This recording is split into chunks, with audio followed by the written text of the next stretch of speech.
Hello future doctors. बेटा एक बार फिर संगम सर बायोलॉजी के इस चैनल पर आपका स्वागत और अभिनंदन। बेटा हम लोग अपनी इस सीरीज को कंटिन्यू कर रहे हैं। इसका नाम था क्या आप जानते हैं? बेटा इसी इसी सीरीज के 4th एपिसोड में आज हम लोग बात करने वाले हैं सेल्स इन एनसीईआरटी फर्स्ट। बेटा एनसीईआरटी फर्स्ट में कौन कौन सी सेल्स को मेंशन किया गया है, वो कहाँ लोकेट करती है और उनका फंक्शन क्या है। कैटेगोरिकली अगर हम लोग बायोलॉजी के पेपर का एनालिसिस करें तो उसका एक सेगमेंट बेटा सेल बेस्ड होता है। तो आज के इस मिशन में हम लोग एनसीईआरटी फर्स्ट में आई हुई और पूछी हुई सेल्स के बारे में बात करेंगे। तो गोल होगा कि एनसीईआरटी फर्स्ट में कौन सी सेल्स पाई गई। तो सबसे पहले बात करें कि पहली सेल्स का नाम है बेटा, सेल का नाम है हीट्रोसिस्ट। हमें मालूम होना चाहिए बेटा जो हीट्रोसिस्ट होती है ये साइनोबैक्टीरिया में देखने को मिली। और बेटा जो हीट्रोसिस्ट होती है ये लार्ज सेल है, कलरलेस होती है, इनमें क्लोरोफिल नहीं पाया जाता और ये नाइट्रोजन फिक्सेशन का काम करती है। तो याद रखेंगे जो हीट्रोसिस्ट है बेटा इनके पास एक एंजाइम होता है, इस एंजाइम का नाम होता है नाइट्रोजन।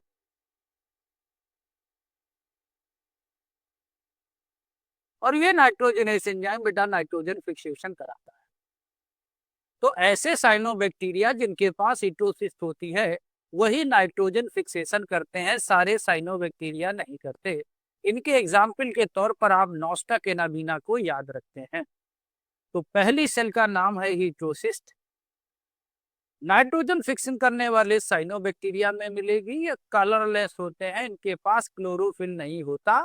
बाकी साइनोबैक्टीरिया की सेल्स के पास क्लोरोफिल एक होता है।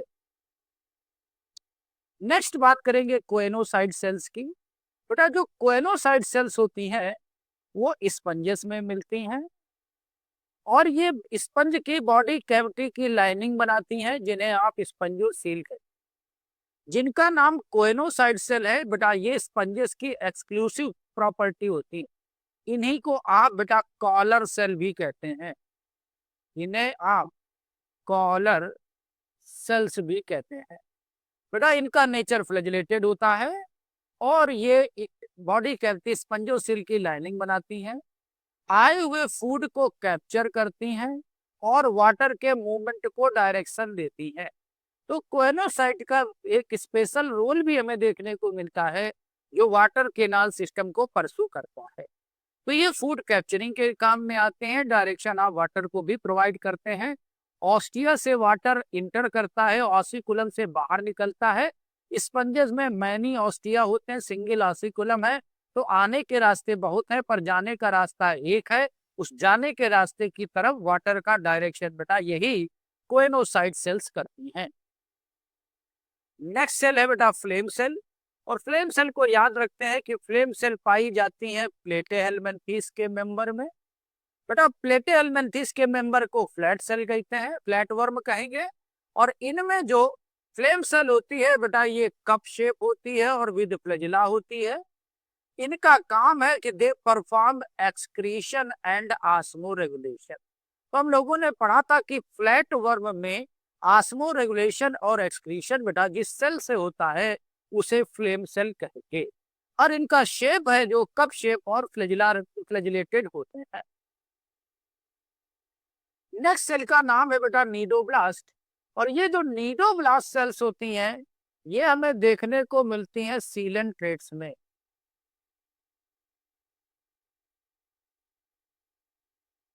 अब बेटा अगर हाइड्रा याद है तो हमें ये नीडोब्लास्ट उनकी बॉडी में और टेंटिकल रीजन ऑफ हाइड्रा में देखने को मिलती हैं। इनका शेप बेटा राउंड होता है और बेसल न्यूक्लियस पाया जाता है। इनका फंक्शन होता है कि ये कैप्चरिंग प्रे करते हैं और ये ऑफेंस और डिफेंस में मदद करते हैं। ऐसी सेल को हम नीडोब्लास्ट कहेंगे। और इनके अंदर बेटा स्टिंगिंग सेल पाई जाती है जिसे निमेटोसिस्ट कहेंगे। उनके पास ट्रिगर होता है नीडोसिल और बेटा उनके पास टॉक्सिक सब्सटेंस होता है, टॉक्सिक सब्सटेंस होता है। नेक्स्ट बात करें बेटा सब्सिडरी सेल्स की। अब बेटा जो सब्सिडरी सेल्स होती हैं वो सब्सिडरी सेल स्पेशल सेल होती हैं जो अपने शेप, स्ट्रक्चर, साइज और फंक्शन के मामले में स्पेशल हो जाती है, तो इनका स्ट्रक्चर भी स्पेशल होता है। ये विटनिटी ऑफ गार्ड सेल में पाई जाती है। याद रखते हैं सब्सिडी सेल का केस सम है। एनसीईआरटी ने सम टाइम लिखा है। इसका मतलब गार्ड सेल को सब्सिडी सेल्स हमेशा नहीं घेरती। कुछ सब्सिडी का किस किस कुछ समय पर कुछ सब स्टोमेटा होते हैं, गार्ड सेल होती हैं, जिनकी सराउंडिंग सेल सब्सिडी सेल बनाती हैं। बेटा ये प्रोटेक्शन के काम में आती है और एक्सचेंज या वाटर मिनरल के काम में आती है। ये कलरलेस होती है, इनके पास क्लोरोफिल नाम की चीज नहीं होती, लेकिन गार्ड सेल के पास क्लोरोफिल होती है।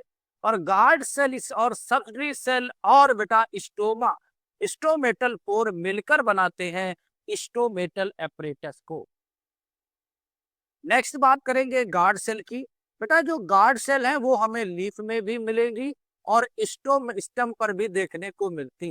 जो गार्ड सेल है बेटा वो स्टोमेटा बनाती हैं, स्टोमा की ओपनिंग को गार्ड करती हैं। ये जो गार्ड सेल होती हैं या तो बेटा ये डंबल शेप होती हैं या बेटा ये बीन शेप होती हैं।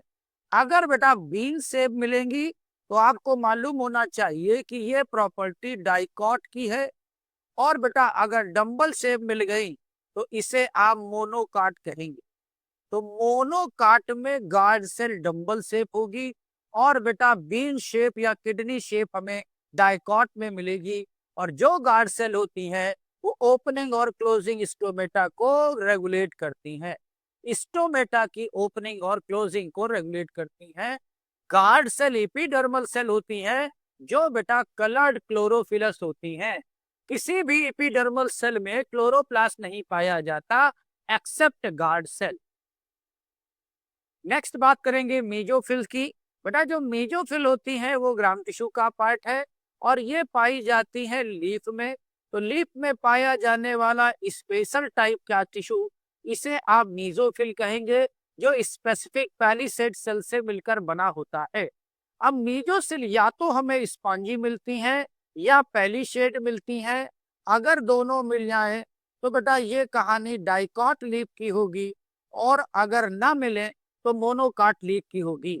मीजोफिल सेल्स जो होती हैं थिन पेरिनकाइमेटस सेल होती हैं, रखती हैं क्लोरोप्लास्ट अपने पास, कराती हैं फोटोसिंथेसिस। तो बेटा जो मीजोफिल सेल्स होती हैं वो क्लोरोप्लास्ट रखकर बेटा फोटोसिंथेसिस कराती हैं। मीजोफिल का पाया जाना लीफ की प्रॉपर्टी होता है। नेक्स्ट बात करेंगे बुलीफॉर्म सेल की। बेटा जो बुलीफॉर्म सेल्स होती हैं वो प्रॉपर्टी होती है मोनोकाट लीफ की।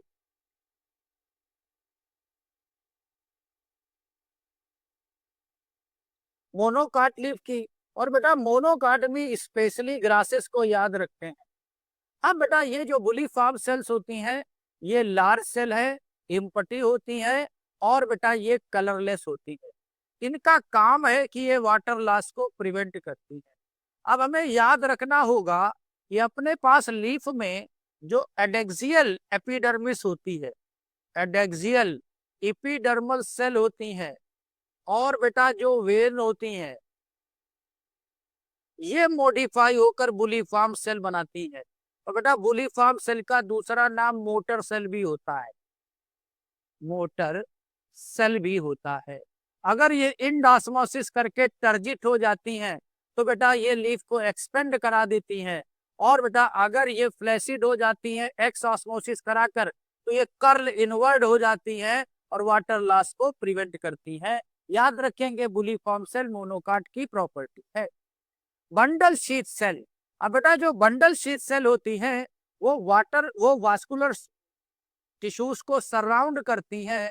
इनका साइज लार्ज होता है और बेटा ये साइट ऑफ कैल्विन साइकिल भी कहलाती हैं। अगर आप थोड़ा सा दिमाग लगाएं तो बेटा bundle sheath cell monocot leaf में भी मिलेंगी और बेटा मोनोकाट स्टेम में भी मिलेंगी।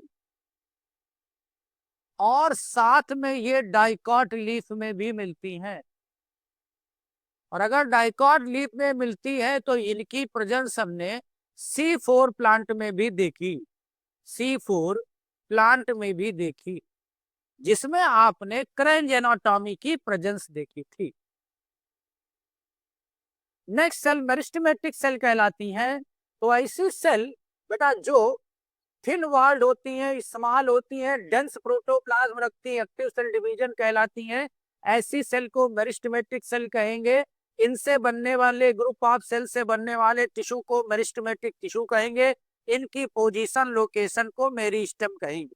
जनरली जो मेरिस्टेमेटिक टिश्यूज होते हैं वो रूट और शूट के एपेक्स पर पाए जाते हैं। इन्हें आप एपिकल मेरिस्टेम कहेंगे, इसे आप प्राइमरी मेरिस्टेम भी कहेंगे। इनमें बेटा पाया ये स्मॉल डेंस प्रोटोप्लाज्म रखती हैं, बेटा ग्रोथ और रीजनरेशन के लिए रिस्पॉन्सिबल होती हैं। नेक्स्ट बात करेंगे WBC की। बेटा WBC को व्हाइट ब्लड कार्पसल्स कहते हैं। इन्हें आप ल्यूकोसाइड भी कहते हैं, कलरलेस सेल भी कहते हैं। बेटा जो WBC होती हैं ये बोन मैरो में बनती हैं और बेटा ब्लड में पाई जाती हैं। जो WBC होती हैं उनका शेप जनरली अमीबॉइड होता है और विद न्यूक्लियस होता है, लेकिन बेटा RBC में न्यूक्लियस देखने को नहीं मिलता। WBC का काम है कि बेटा ये डिसीज के अगेंस्ट, इन्फेक्शन से डिसीज से अगेंस्ट प्रोटेक्शन देती हैं, मतलब आपकी बॉडी के इम्यून सिस्टम को बनाती हैं। नेक्स्ट बात करेंगे RBC की। मोस्ट अबंडेंट होती हैं, ये बोन मैरो में बनती हैं, बोन मैरो में ही मैच्योर होती हैं, ब्लड में देखने को मिलती हैं। इनका शेप बेटा बाइकॉन्केव होता है और ये नॉन न्यूक्लिएटेड होती है। WBC न्यूक्लिएटेड होती हैं। इनका मेजर फंक्शन बेटा ट्रांसपोर्टेशन ऑफ गैसेज होता है, क्योंकि इनके अंदर रिस्पायरेटरी पिगमेंट हीमोग्लोबिन पाया जाता है, इसलिए बेटा ये मेजर फंक्शन इनका ट्रांसपोर्टेशन ऑफ गैसेस कहलाता है। नेक्स्ट बात करें कॉल्यूमिनर सेल की। बेटा जो एपिथेलियल सेल्स होती हैं उनकी एक टाइप बेटा एपिथेलियल टिश्यू की कॉल्यूमिनर एपिथेलियम कहलाता है। तो बेटा जो कॉल्यूमिनर सेल्स होती हैं ये पिलर लाइक होती हैं और बेटा इनमें न्यूक्लियस बेसल होता है। ये पाई जाती हैं ब्रोंकी में और फैलोपियन ट्यूब में, और बेटा इनका मेजर फंक्शन सीक्रीशन और एब्जॉर्प्शन कराना होता है। इसके साथ बात करेंगे हम लोग न्यूरोग्लियल सेल की। बेटा जो न्यूरोग्लियल सेल्स होते हैं ये CNS में होती हैं और बेटा PNS में होती हैं। जो न्यूरॉन होते हैं उन्हें प्रोटेक्ट करने वाली सेल्स जो 50% वॉल्यूम से ज्यादा बनाती हैं उसे आप न्यूरोग्लियल सेल्स कहेंगे। इनका काम न्यूरॉन को प्रोटेक्ट करना है और बेटा उन्हें सपोर्ट करना है। नेक्स्ट बात करेंगे न्यूरॉन की। बेटा न्यूरॉन बॉडी का पाए जाने वाला लॉन्गेस्ट सेल है।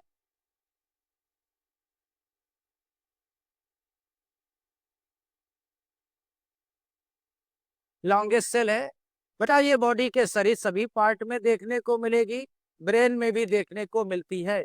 ये माइक्रोस्कोपिक स्ट्रक्चर होता है और ये लॉन्गेस्ट सेल कहलाती है। इनका काम बेटा स्टिमुलस को डिटेक्ट कराना, रिसीव कराना और ट्रांसमिट कराना होता है। तो नर्वस सिस्टम की यूनिट को हम लोग न्यूरॉन के तौर पर याद रखते हैं। नेक्स्ट बात करेंगे ट्रेकिड्स की।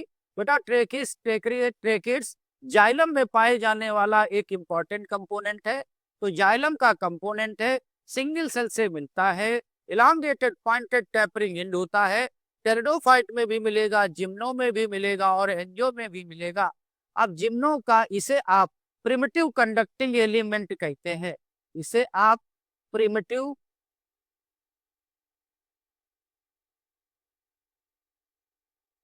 कंडक्टिंग टिश्यू कहेंगे, कंडक्टिंग एलिमेंट कहेंगे। चलो, और बेटा ये इलांगेटेड टेपरिंग बहुत इंड होता है, इसका काम वाटर मिनरल का कंडक्शन कराना होता है। मेजर पोर्शन बेटा एंजियोस्पर्म में वेसल कंडक्ट कराता है, जिम्नो और टेरिडो में बेटा ट्रेकिड्स कंडक्शन कराते हैं। नेक्स्ट बात करें बेटा जेजी सेल की, इसे जक्स्टा ग्लैमरस सेल कहते हैं। ये बेटा ग्लैमेरुलस ऑफ किडनी में देखने को मिलेगी। ये स्पेशलाइज्ड एपिथेलियल सेल्स होती हैं, ये सीक्रेट करती हैं रेनिन को, ये सीक्रेट करती हैं इरिथ्रोपाइटिन को। बेटा जो रेनिन होता है ये किडनी की इनबिल्ट मैकेनिज्म को, कंसंट्रेशन ऑफ यूरिन को और बेटा किडनी अल्ट्राफिल्ट्रेशन के मैकेनिज्म को रेगुलेट कराने का काम करता। इरिथ्रोपाइटिन बेटा आरबीसी फॉर्मेशन मतलब इरिथ्रोपोइसिस को प्रमोट करता है, इरिथ्रोपोइसिस को प्रमोट करता है, प्रमोट करता है। नेक्स्ट बात करेंगे थ्रोम्बोसाइट की। बेटा थ्रोम्बोसाइट भी बोन मैरो में बनते हैं, ब्लड में देखने को मिलते हैं। ये सेल नहीं होते हैं बेटा, ये सेल फ्रेगमेंट होते हैं, सेल का टुकड़ा होते हैं। और बेटा ये सीक्रेट करते हैं प्लेटलेट्स को, ये सीक्रेट करते हैं प्लेटलेट्स को। और बेटा ये ब्लड क्लॉटिंग के काम में आती हैं। नेक्स्ट बात करेंगे मैक्रोफेज की। मैक्रोफेज बेटा फैगोसाइटिक सेल्स होती हैं जो हमें लीवर में देखने को मिलेंगी, ब्रेन में मिलेंगी, लंग्स में देखने को मिलेंगी। इनका शेप और स्ट्रक्चर अमीबॉइड होता है और बेटा ये फैगोसाइटिक सेल होती है। अगर आपने अगर आपने अगर आपने कंपाउंड टिश्यू कंपाउंड टिश्यू की बात करी थी, वहां पर आपको मैक्रोफेज की प्रेजेंस देखने को मिली थी। नेक्स्ट बात करेंगे स्वान सेल की। बेटा जो स्वान सेल होती हैं वो माइलिनेटेड और नॉन माइलिनेटेड दोनों नर्व फाइबर पर पाई जाती है। बेटा इनका काम होता है कि ये हाईली लिपिड मेम्ब्रेन को सिंथेसाइज कराती हैं। अब बेटा स्वान सेल पाई तो दोनों फाइबर में जाती हैं, लेकिन माइलिनेटेड नर्व फाइबर में ये माइलिन शीथ बनाती हैं और नॉन माइलिनेटेड में माइलिन शीथ नहीं बनाती। याद रखेंगे पाई दोनों में जाएंगी, काम बेटा माइलिनेटेड न्यूरॉन में करेगी। न्यूरो सिक्रेटरी सेल को याद करेंगे। बेटा जो न्यूरो सिक्रेटरी सेल्स होते हैं ये हाइपोथैलेमस में मिलती हैं, इनको आप न्यूक्लियाई कहेंगे। बेटा ये सीक्रेट करती हैं हाइपोथैलेमिक हार्मोन को। और हाइपोथैलेमिक हार्मोन बेटा दो तरह के होते हैं, एक रिलीजिंग हार्मोन, एक इनहिबिटरी हार्मोन। हाइपोथैलेमस को supreme commander of endocrine orchestra कहते हैं। बेटा हाइपोथैलेमस पिट्यूटरी ग्लैंड के सीक्रेशन को रेगुलेट करता है। फिर बात करेंगे अल्फा सेल की। बेटा जो अल्फा सेल है ये पैंक्रियास में मिलती हैं, ये सीक्रेट करती हैं ग्लूकेगन को। और बेटा जो ग्लूकोगन होता है वो ब्लड में सर्कुलेटिंग ग्लूकोज के लेवल को बढ़ाता है, इसलिए इसे हाइपरग्लाइसीमिक कहते हैं। ग्लूकोज को बढ़ाने वाला हार्मोन कहेंगे, पैंक्रियास में देखने को मिलेगा। दूसरी सेल का नाम बेटा बीटा सेल है, ये भी बेटा हमें पैंक्रियास में देखने को मिलेगी। ये सीक्रेट करती है इंसुलिन को। इंसुलिन का काम सर्कुलेटिंग लेवल ऑफ ब्लड में बेटा ग्लूकोज के लेवल को कम करना होता है, इसलिए इसे हाइपोग्लाइसीमिक कहते हैं। तो ग्लूकेगन और बेटा इंसुलिन मिलकर कार्बोहाइड्रेट या ग्लूकोज की मेटाबॉलिज्म को रेगुलेट करते हैं। नेक्स्ट बात करेंगे रूट हेयर सेल की। बेटा जो रूट हेयर सेल्स होती है तो हमें मालूम होता है कि बेटा जो रूट हेयर होते हैं वो यूनिसेलुलर एपिडर्मल सेल्स होती हैं। बेटा ये रीजन ऑफ मैचुरेशन में देखने को मिलती हैं, ये वाटर और मिनरल का एब्जॉर्प्शन कराती हैं। इन्हें आप एपिडर्मल अपेंडेजेस के तौर पर याद रखते हैं और इनके ऊपर क्यूटिकल का कवर नहीं होता। नेक्स्ट बात करेंगे मोनेरा की, वो माइकोप्लाज्मा की। बेटा mycoplasma smallest living cell without cell wall होती है, ये बेटा किंगडम मोनेरा के मेंबर है। ये smallest living cell without cell wall होती है और इनका नेचर पैथोजेनिक होता है। ये प्लांट और एनिमल दोनों के पैथोजेन होता है, इन्हें जोकर ऑफ प्लांट किंगडम भी कहते हैं। नेक्स्ट सेल कंपेनियन सेल होगी। बेटा जो कंपेनियन सेल है ये फ्लोएम में पाई जाती है, पेरिन का इमेटस होती है, लिविंग होती है और बेटा इनके पास न्यूक्लियस पाया जाता है। ये क्लोजली एसोसिएटेड होती हैं सीव ट्यूब से और बेटा ये सीव ट्यूब की एक्टिविटी को रेगुलेट कराते हैं, क्योंकि सीव ट्यूब के पास कोई न्यूक्लियस नहीं होता। सीव ट्यूब कंपेनियन सेल का सिस्टर सेल होती है और बेटा इनके पास न्यूक्लियस है, तो ये सीव ट्यूब की एक्टिविटी को रेगुलेट करते हैं और बेटा ये सीव ट्यूब में प्रेशर ग्रेडियंट को मेंटेन करते हैं। तो इसी के साथ बेटा इस एपिसोड नंबर 4 में हम लोगों ने बेटा बात करी एनसीईआरटी में फर्स्ट में आने वाली कुछ इंपॉर्टेंट सेल की। मिलते हैं बेटा हम लोग एपिसोड नंबर 5 में, जिसमें बात करेंगे कुछ इंपॉर्टेंट सेल जो बेटा एनसीईआरटी सेकंड में इन्वॉल्व है। तो आज के लिए इतना ही। Thank you so much.